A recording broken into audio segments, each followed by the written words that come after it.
ഒത്തിരി ഒത്തിരി സ്വപ്നങ്ങൾ സീരിയലിൻ്റെ ഏറ്റവും പുതിയ പ്രൊമോ റിവ്യൂയിലേക്ക് എല്ലാ കൂട്ടുകാർക്കും സ്വാഗതം. അങ്ങനെ ഹരിത പോയതിനു ശേഷം രാഹുലും അഞ്ജും കുറേ സമയം റൊമാൻറ്റിക് ആയിട്ടിരിക്കുന്നുണ്ട്.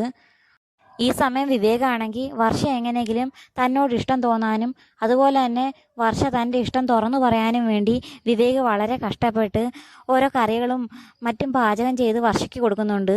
അത് വർഷയ്ക്ക് വളരെയധികം ഇഷ്ടപ്പെടുകയും ചെയ്യുന്നുണ്ട്. അങ്ങനെ അവർ രണ്ടുപേരും കൂടി നല്ലതുപോലെ സംസാരിച്ചുകൊണ്ടിരിക്കുന്ന സമയത്താണെങ്കിൽ വിവേക് ചോദിക്കുന്നുണ്ട്, തനിക്ക് ഇനിയെങ്കിലും എന്നെ ഇഷ്ടമാണെന്ന് തുറന്നു പറഞ്ഞുകൂടെ എന്ന് ചോദിക്കുന്നുണ്ട്.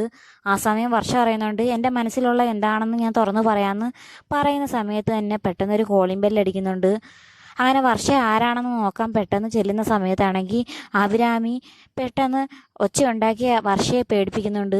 ആ സമയം വർഷയാണെങ്കിൽ അകത്തിരിക്കുന്ന വിവേകിനെ അഭിരാമി കാണുമെന്നുള്ള ടെൻഷനിൽ വർഷ അവിടെ നിൽക്കുന്ന സമയത്താണെങ്കിൽ പെട്ടെന്ന് അഭിരാമി അകത്തേക്ക് കയറി വന്നിട്ട് ഉണ്ടാക്കി വെച്ചേക്കുന്ന കറികളെല്ലാം എടുത്ത് രുചിച്ച് നോക്കുന്നുണ്ട്.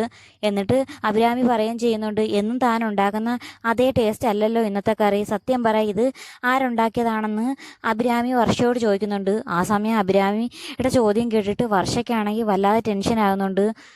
അങ്ങനെ വർഷ പിന്നാലെ നോക്കുന്ന സമയത്താണെങ്കിൽ വിവേക് ഇതെല്ലാം ഒളിച്ചു നിന്ന് കേൾക്കുന്നുണ്ട്.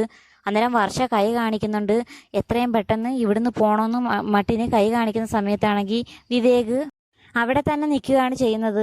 അങ്ങനെ വിവേകിൻ്റെയും വർഷയുടെയും കള്ളക്കളികളെല്ലാം ഇന്നത്തോടെ തന്നെ അഭിരാമി കൈയോടെ പിടികൂടുമോ ഇല്ലയോ എന്ന് എപ്പിസോഡിന് വേണ്ടി കാത്തിരിക്കാം. അപ്പോൾ വീഡിയോ ഇഷ്ടമായ ചാനൽ സബ്സ്ക്രൈബ് ചെയ്യാനും സപ്പോർട്ട് ചെയ്യാനും മറക്കല്ലേ കൂട്ടുകാരെ.